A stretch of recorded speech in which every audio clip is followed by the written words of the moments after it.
Hello everybody out there in YouTube land. Time for a speaky video. It's been about a year since I have acquired my 328, just over that, and I've done quite a lot in that year, a lot of which I have not really gone back and revisited and reviewed, some of which I have. So I thought I'd give you a brief rundown of the modifications that I've done and my opinions on them. Briefly, before we get started, you will notice that I'm in a lovely black interior. More about that later, we'll come to that near the end of the video, but for now we're going to start off with the cooling fan.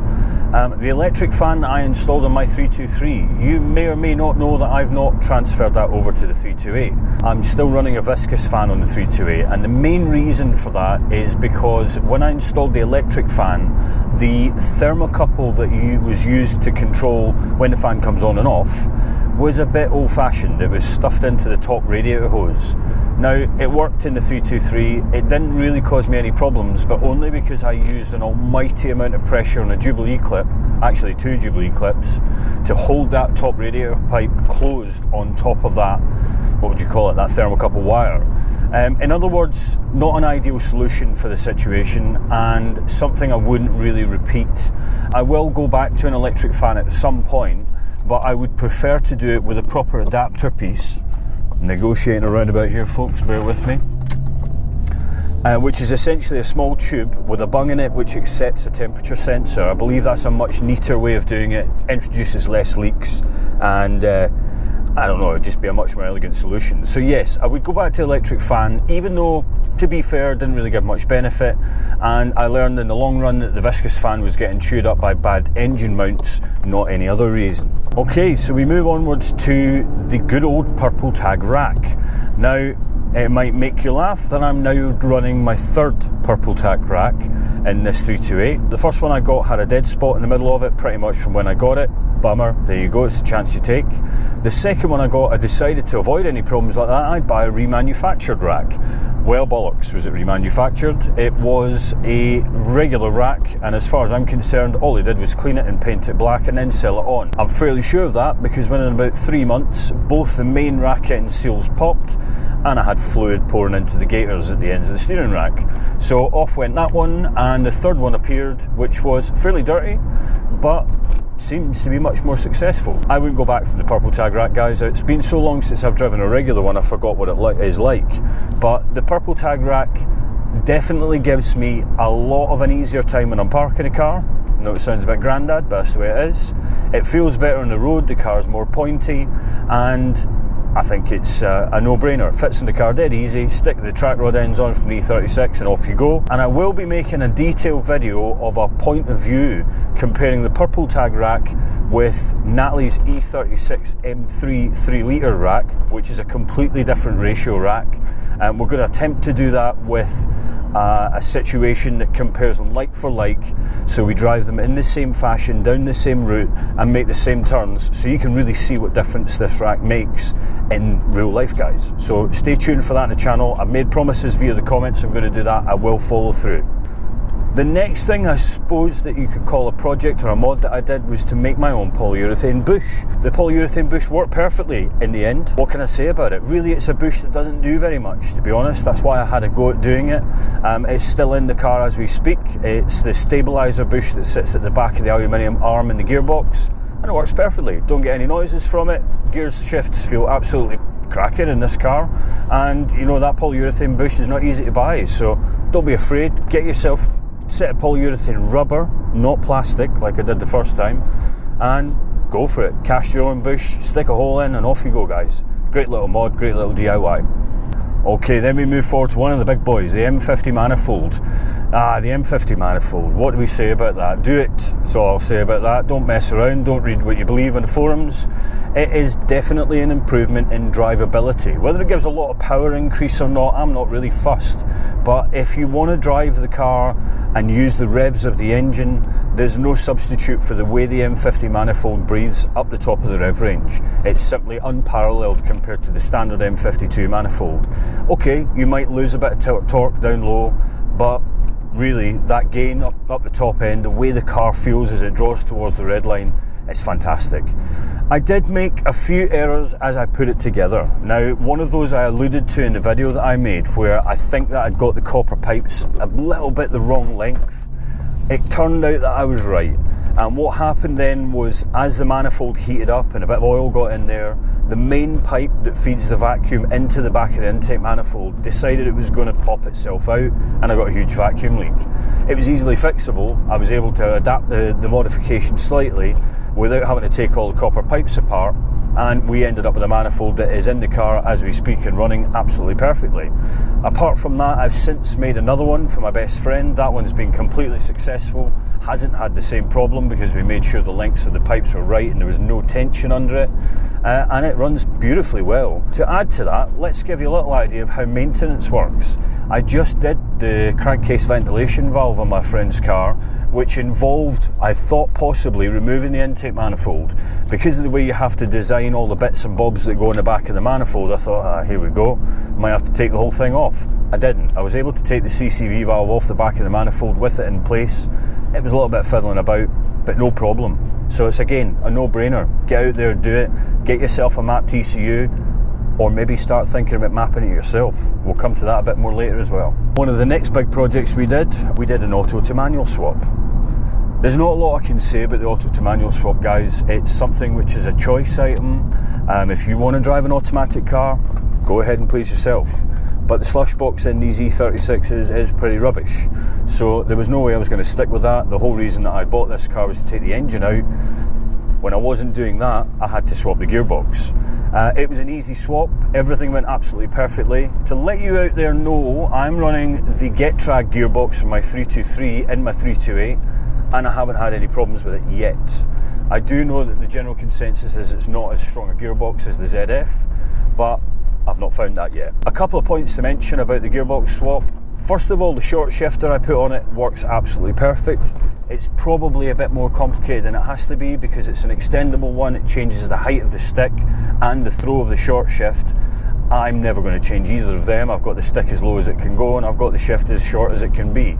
I'm happy with that. I could probably save some money there by buying a standard eBay jobby and fitted that with a standard height. No problem whatsoever. One of the best mods that I did in comparison to that is to get a braided clutch line. I'm fairly convinced, although I can't prove it, that that gives me a lighter clutch pedal feel, which I actually prefer. The lighter the pedal, the easier it is in traffic, and I think the easier it is to change gears. So braided clutch line, take the clutch delete valve out, do a little clutch bleed, and I'm convinced that'll give you a better clutch pedal even if you go with a standard clutch. Give me your opinions on that, guys. I'm not sure if anyone else has done it on a standard clutch. I'd like to know if you noticed a difference in the pedal feel. Regarding the other aspects of the auto to manual swap, one of the things I did was put polyurethane bushes in the rear gearbox mounts. I believe I tightened them up too much initially, and I got a horrendous amount of vibration in the cabin when I put those gearbox mounts on. Now, I think I could probably negate some of that vibration by loosening off the nuts which hold those bushes in, but to be fair, I don't really think they're necessary. I think the E36, one of the beauties of it is its smoothness, and the vibration in the cabin was a bit undesirable as far as I'm concerned, so I run standard E36 rubber engine mounts and rubber gearbox mounts, and I have a lovely smooth engine.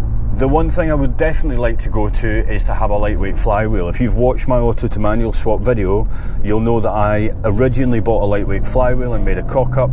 I then ended up using a solid mass flywheel which is equatable to the dual mass. If I go in and I change the clutch in the future, which I probably will have to at some point if I keep the car, I will go with a lightweight flywheel. I definitely want a faster revving engine, and I like the idea of having a flywheel which spins a little more freely. Although I can't get in there and do it just for the sake of it, if it was something I revisited, I would definitely do that in the future, guys. Okay, and then moving on to one of the real mods that I did would be the brake master cylinder. Those of you who have watched the videos will know that I put in a E34 brake master cylinder, I believe. Check the video for more information on that. With a little cut down to the actual piston tube that holds the master cylinder and pushes the master cylinder seals in. I'll be honest, I had a bit of fear that that would leak in heavy braking situations, and that cut down to that master cylinder tube might not have been the smartest idea. Turns out I was wrong. It's absolutely no problem at all. I've completely forgotten that I have the thing in the car, and I would recommend anyone which likes a stiffer brake pedal, get out there and get that 1-inch master cylinder. Stick it in the car, make sure you use the right reservoir, you will not be disappointed. I'm currently about halfway through my red stuff brake pads and the thing works perfectly well. Love it, want to use it again, wouldn't think twice in the future about going down that road. Okay, then one thing which I have made a review of already, but I will revisit at this point, is the Bilstein B12 shock absorber kit. What can I say about that? Well, what I said before still stands. It's a great kit. I have no complaints. Although I did have a blown shock fairly quickly. Around about 2 months ago, I had pretty horrible noise coming from my rear driver's side shock absorber. Turns out the thing had pissed its guts out, and I have no idea what was going on, but it sounded like I was driving around on a metal rod. Now, I will say that Bilstein were kind enough to exchange the shock under warranty with help from the eBay seller, which was Larkspeed. Larkspeed did me a great hand, put me in touch with the right people, and I had no problems whatsoever, provided I pushed the details to Bilstein about what had happened with the shock. Shocks and springs work absolutely perfectly well. Apart from that, which I think is a phantom error, everything seems perfect, and I couldn't be happier with the suspension and shock absorber setup. It gives me, as I said in the previous video, the ability to drive the car on these, as you can tell, rough roads here in the UK without hitting any of the speed bumps, without really worrying too much about the potholes, and enjoying the car in a spirited way sometimes and giving me enough control. Once again, would do again, wouldn't think twice about it. What I will say before I leave that subject is, in the interim, whilst I was waiting for that Bilstein shock to be replaced, I decided to buy the cheapest shock that I could find on eBay just to keep the car running for a week or so whilst I was waiting for the new one to come. I spent £16 on a bog standard shock absorber. I will admit that being the rear shock absorber, it didn't make a lot of difference to the way the car felt. But within the 2 weeks that I had that shock on the car, it was already beginning to show misting on the shock absorber from some of the oil coming out. Talk about bad build quality. So be warned, folks. If you're going to cheap out and stuff like that, it will work, it will feel okay initially, but it will not last. And that proves to me the reason that you buy these expensive shock absorbers: one, because of the good control they have, but two, definitely because they're built to last. Okay, so moving on to one of my favourite mods, but one of the most childish ones, is the exhaust gutting. Now, I went ahead, and if you've watched my previous videos, you'll have known that I took my 325 exhaust, cut the damn thing open, and gutted out the back box, leaving in just the two small silencers. I didn't know if that would work or not, but my God, did it sound great, and I was absolutely chuffed to bits with it. It's not too loud, it gives a lovely tone to the E36. It does dull down a little bit of the real raspy drone that you get if you just use a straight through pipe. Personally, I think that's a little bit obnoxious. Each to their own, but I'd rather be able to cruise by and not be noticed, folks, you know what I mean? Would I do that again? Absolutely. But you may notice at the moment that I'm driving around and it sounds a bit quiet in here. That's because I don't actually have that exhaust on right now. That leads me into telling you a little bit about engine tuning. I've decided, in my infinite wisdom, to start learning how to tune my own engine. Let me make a quick mention out here to Pazzy88 is his YouTube name. Any of you who've got E36s will probably have come across his YouTube videos. Thank you very much. You are a gentleman, and you led me into the world of ROM Raider and MS41 Quick Flash and tuning your own ECU. Basically, I've spent the last 2.5 months of my life with my head in my computer, an OBD connection in the glove box compartment, and lots of engine maps. That includes going backwards and forwards, going mainly 2 steps forwards and 4 steps back, reading the knock adaptions on your engine and trying to learn how to ignition time based on those knock adaptions. And there are a few things which can cause false knock adaptions that I believe I may have problems with. So I've been trying to hunt down different things in the car, mainly stuff that's touching the exhaust or rattling on the exhaust, which could cause the engine to think that it's hearing knock. One of which was the exhaust itself. Now I've removed it and I've not got any change in that false knock, so it will be going back on because I'm fairly convinced that's got nothing to do with it. So without harking on too much about engine tuning, I will just say that that exhaust is lovely. It will be returning, and I will carry on engine tuning. I'll carry on learning as much as I can, and I will share that information with you to the best of my ability fairly soon in a video that I've got. One of the best things I can teach you about is inputting yourself an OBD connector into the actual cabin compartment of a European car. We didn't have them, I don't believe, anywhere in Europe as standard. The lucky guys in America did, but we had to do it ourselves. It's really easy. I'll teach you how to go about doing that, and if you want, you can go off and you can write your own engine maps, you can remove your EWS, you can do all sorts of fun stuff. Stick tuned on the channel and we'll get a video up about that in the near future. And then moving forward onto the back end of the car, what did we do with the back end? We ripped her apart, we put a new subframe in, I put some new polyurethane bushes in, and I did a whole load of other work back there. First thing I'll say about it is it was a no-brainer to do that, guys. The back of the E36 is one of the most important parts, being the bit that carries all the diff and really transfers the power to the road. The polyurethane bushes I put in, I'll say first of all that I was worried they would squeak like hell. I don't think they do. Personally, I believe that they creak a little bit when you're moving slowly over rough ground or you're moving over and down curbs, that sort of thing. But apart from that, as you can hear, the squeaking you can hear in the car right now is the interior. It's nothing to do with the bushes. So I'm really chuffed with the way that they make the back end of the car feel. As I have spoken about in one of my previous videos, I'm not happy with the max speeding rods bushes, but I think I've got a solution for that. That involves a polyurethane bush from a standard inner lower arm, and I believe that will fit into the carrier that the max speeding rod bush has. Wow, there's sunlight out here in beautiful Dorset. It's gorgeous today. Even a February day, it can't put us down. It's lovely. So yes, I would go back to doing that. The reinforcement plates in the back end, I'm really happy with the way they work, and they've given me peace of mind of knowing that my chassis is going to be nice and stiff back there. But there is one thing I'd change.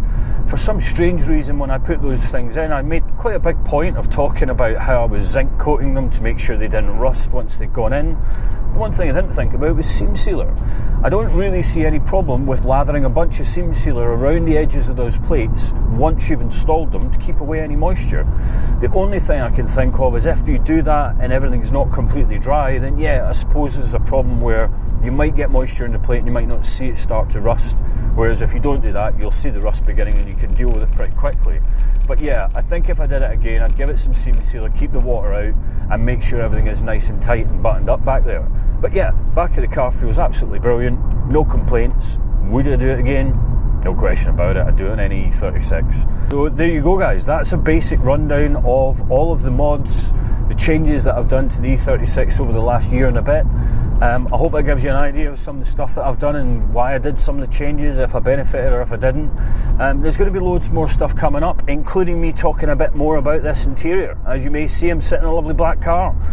I've got some really fancy seats behind me, which I'm rather proud of, and I'm pretty happy with it all looking not beige anymore. That was a couple of days of hard work. I'll give you a few more detailed pictures of that somewhere in the video or somewhere in a modern video coming up. But yeah, if any of you haven't seen any of the videos that I've referenced to, please let me know and I'll put some links into the actual description of the video. Apart from that, guys, that's it for now. Stay tuned to the Paymo channel. I'll look forward to the future with you all. Thanks for watching.